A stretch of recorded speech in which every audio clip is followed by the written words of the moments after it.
So we're trying to look at how we can determine what our A is and what our B is. We have to determine what this is and what this is. So we are given two lines, line 1 and line 2, and we are told that the two lines are parallel. So just by us knowing that the two lines or the two vectors are parallel, what we need to understand is that when you have two vectors that are parallel, and we say they are parallel to each other, what it simply means is that they are scalar multiples of each other. What does it mean? You can have one that is, let's say you have, it has the units 1 comma 1 comma 1, like that. Then the other, maybe it's going to have 2 comma 2 comma 2, like that. Or perhaps maybe something a bit different, like you can have 1 here. Let's say you have a 3, then you have your 8 there. Then you find that maybe you're going to have like 1 over 2 comma 1, 3 over 2 comma, it's supposed to be 8 over 2, but I'll just put 4. So I find that these two, like they are, when you have these two here, they are scalar multiples of each other. You have one that is a scalar multiple of another, and in some cases you find that they are equal. You find that it's 1 here, 1 1. Just an example, another is going to be 1 1 1 as well, like that. So this is understanding that we need to have when you're dealing with vectors that are parallel. What we need to always keep in mind is that they are scalar multiples of each other. Okay, so we hence have to apply the same to try to determine what our value of A is and what our value of B is. So I'm given line 1 in parametric form, and I'm given line 2 in symmetric form. So I think it's desirable to work with to work with parametric. So I have to kind of like write line 2 in terms of parametric. So it's given as 2 x plus 7 divided by negative 1 is equals to t. So making x the subject of the formula here, I want to have that is equals to minus t. What will this be? This is going to be x plus 7 is equals to minus t over 2. Then our x will be equals to minus 7 minus t over 2. So you do the same for the others. Okay, this is a 100 here. That's 100.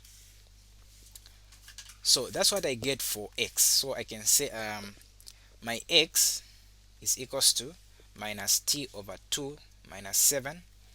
Then my y, our y will be equals to 5t over 2 plus 100. Then our z will be equals to minus bt minus 19, like that. Okay, so to determine what I have, I'm going to put my line 1 here, okay, and I'm going to put my line 2 there. Okay, so for line 1 I have my x, which is equals to 1 there minus 80. Then my y will be equals to 5t, that's what is given. Then my z is equals to that's minus 1 minus 4t. Then for line 2 I have my x, which is equals to minus t over 2 minus 7. Then my y is equals to 5t over 2 plus 100. Then our z is equals to minus bt minus 19. Okay, so what it is that if we know that if these, like, they are scalar multiples of each other, what happens is that for line 1, okay, for line 1 what you have is this. You're going to be picking the coefficients for what? The coefficients for t. We're trying to come up with the vector for that one. So the coefficients for t, we have negative a comma 5 on the y comma minus 4 on the z. Okay, then for line 2 we're going to have negative 1 over 2 comma 5 over 2 in the y comma minus b for the t there. So if these are scalar multiples of each other, so what you observe here is that I have, it's like whatever that I have here, I'm dividing it by 2. So in this case, like, we have a 1. Okay, so it's like this is supposed to be 1, you are supposed to be 1, then we divide it by 2, becomes negative 1 over 2. Then this part is supposed to be 5, but we divide this, the way the 5 is here, so we divide it by 2, then we have a 2 there. Okay, then this part, okay, is supposed to be 4, but you're going to divide the we are going to divide the 4. By the way, I don't think that's supposed to be 4. In fact, it's supposed to be 14. So let's just make that correction. It's supposed to be 14. Supposed to be 14 like that. Yeah, it comes from this point. It's supposed to be 14. Okay, so that divide by 2, that's going to give us a 7. Okay, so that means our a is equals to what? Our a is equals to 1. Then our b is equals to what? This b is just this value divided by 2. Okay, that gives us what? That gives us a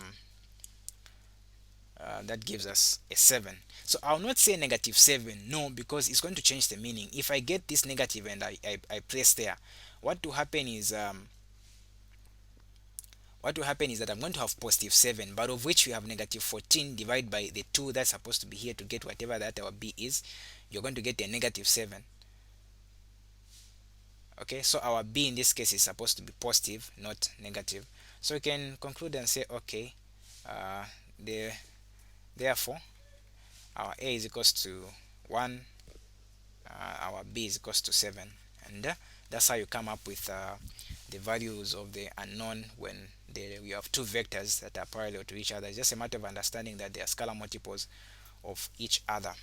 Yes, thank you very much for watching.